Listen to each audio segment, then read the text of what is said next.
I think this is what we've been waiting for. So I hope everybody could just stay in the seats and try to give the biggest respect. I'll explain later how I got in touch with this person who's coming. But right now, please stay calm and collective. And I want to introduce to you. Are you ready? Ladies, you ladies have to sit down. Please be just for a few minutes. And I guess you'll all understand why I'm a little nervous. I want to introduce to you the President of the United States of America.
I promise you, you're covered under Obamacare.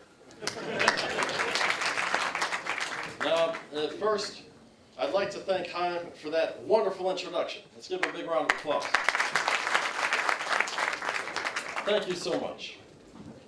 Now, an event like this needs a voice from Washington, a voice of reason, a voice of hope, and someone who's going to look you right in the eye and give you a big hug and let you know everything's going to be okay. But unfortunately, Michelle couldn't make it tonight. Now, just like the good mother she is, she's back at home watching my 2 teleprompters. Now, I want to report that the State of the Union is strong. And let me be clear. By that, I mean Bubba.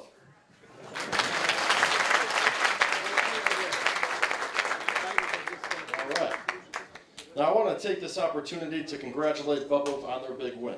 So let's give them all a big round of applause. And trust me, I know what it feels like to be a winner. As President of the United States, I hereby declare there is only one Bubba.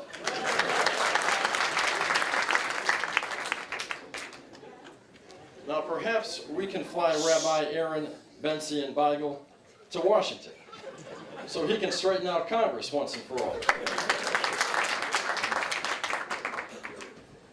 My administration's out there creating jobs every day.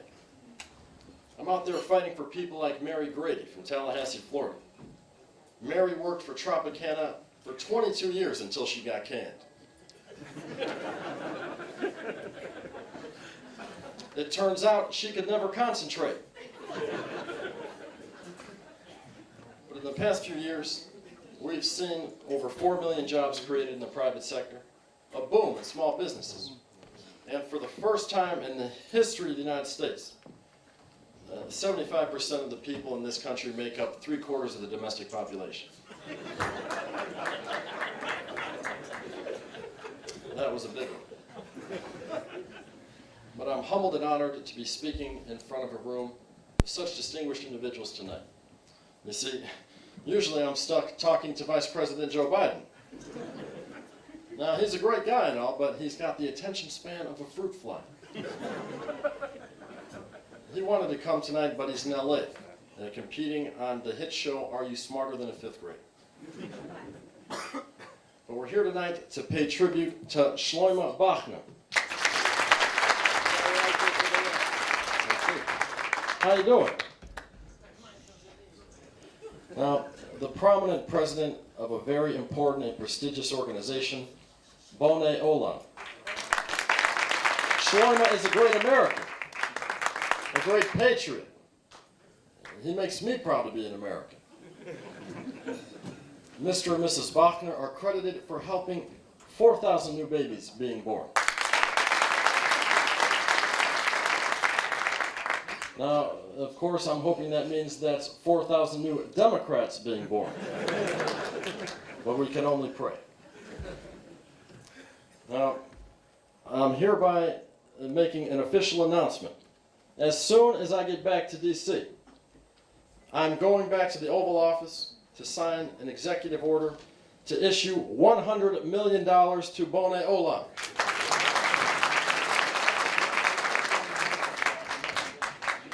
Now, with $17 trillion in debt, what's another $100 million? It's chump change. We'll let the next administration worry about that. There's nothing in the Constitution that says I can't do this. So I'm going to do it. And if there is something that says I can't, I'll override it. So, just let me be clear. You can already account for that in the bank. Now, I hope everyone here tonight will follow my example of giving. This is good for the country. Everyone must pay their fair share.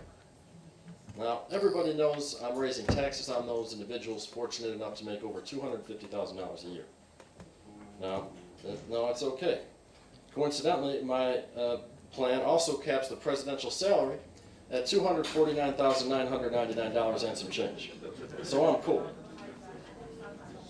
Now, Wall Street is still in need of serious reform. There's nothing right about taking people's hard-earned money and using it for your own personal good.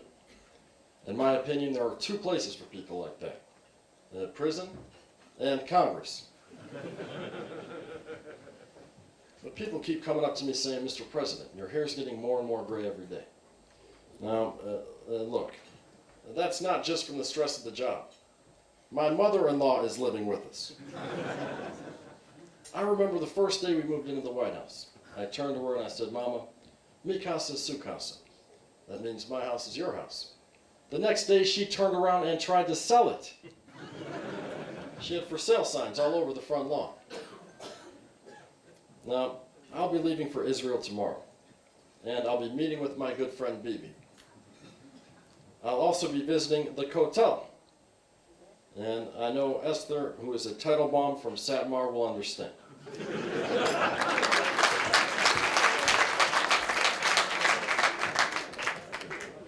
Now, by the way, I want to thank you, Esther, for giving fabulous fashion advice to my wife, Michelle. She advised her to wear long sleeves and high collars, so now she looks like a real First Lady. Thank you. And, after Israel, the family and I are going to take a nice, relaxing vacation in my home state, where I was born, Hawaii, or as Donald Trump pronounces it, Kenya. Now, unfortunately, I had to stay at one of his hotels recently. And let me tell you, that place was so backwards, they stole my towels. Now, I want to make a formal announcement tonight in front of you all at this Israel State dinner. I'm going to finally pardon Jonathan Pollard.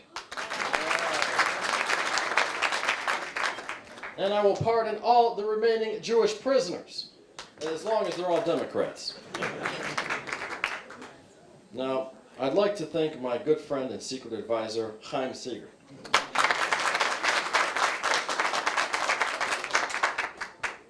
Now, without Chaim, I never would have won the election. Now, by the way, I know this community didn't vote for me. So the fact that I'm here tonight can only mean one thing. Someone messed up the dinner invitations. But despite the opposition, I accomplished a lot in my first term. I ended the war in Iraq, took out bin Laden, and saved the U.S. auto industry. No matter what I do, Republicans stand against me.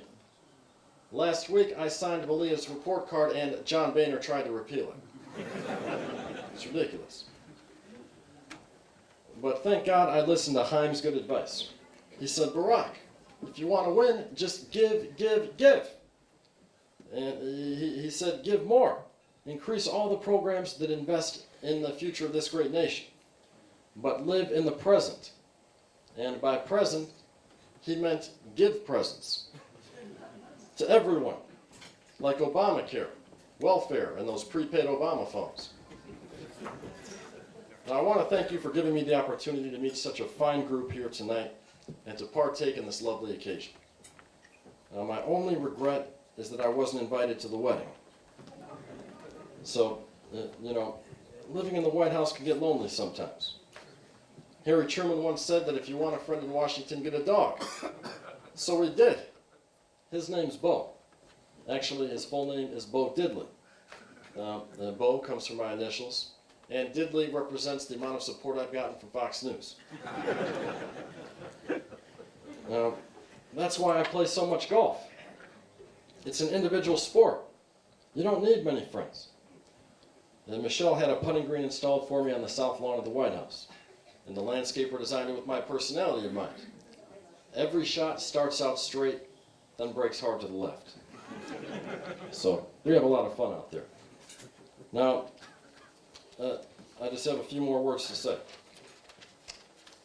Before I go, let me say this.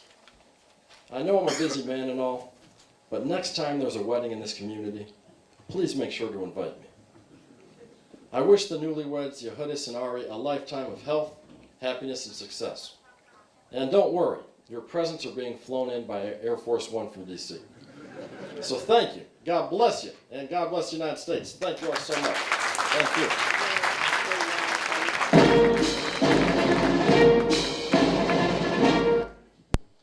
I just wanted to continue Barak's statement. I'm sure all of you want to know how I met Barak, the president. I was in a very nice hotel about 6 months, what was it, about 6 months? 6 or 7 months ago. And I'm in the lobby going to the elevator, and the elevator opens up, and there we see the Secret Service president. I was just caught by surprise. I said, I'm proud to be, Mr. President, I'm proud to be an American. You enjoyed that, at least at that time you smiled. Well, I could imagine how amazing that moment must have been for you. Yeah, it was great to meet you. And then he said to me, he turned around and he said, what's your name? I said, Chaim. He says, Chaim, do you play golf? So I said, that's my sport, is golf. He says, I want to see you on the greens in about 2 hours. Could you make it? So I looked at my wife said, sure. And I was on the court with the president. I didn't tell it to anybody because I didn't need the Secret Service hunting. You couldn't ruin the surprise, but I don't know if any of you have golfed with Chaim, but he's got a shot that goes straight up and straight down right in the hole. I call it the stock market shot. So the bottom line was, I went up there, I went to the sports shop, got really fancy clothing, and I was on the court with the president. And what can I tell you, the first 9 holes, I was way ahead of him. Then I decided, if I want to be friends with the president, if you invite me to the White House, I got to pull back on my sports and I will not win this tournament. You remember that? That's how it happened? That's what happened. Bottom line, I lost by 3 shots. He liked it. Till today, he didn't know why I lost, but I could definitely beat the president anytime I want. After that, we became close friends, and he said, the next time you have a party, you invite me. So I said, 2 of my children just got engaged. He says, I'm coming. And you remember that, Mr. Bondi. He's Mr. Bondi. You remember him at the hotel? He was right there. Yeah, he was your caddy there. He was my caddy, man. He was. Bottom line is, I want to all thank you, and I want to thank the president in person that if he can make time before he goes to Israel, make a stop here, and wish you all the best. So we wish him. He can't run for president again, could you? Well, you know, I might be able to do some things. But. Bottom line is, all of you have a pleasant night. I hope you enjoyed it, and thank you, Mr. President, for coming. Thank you.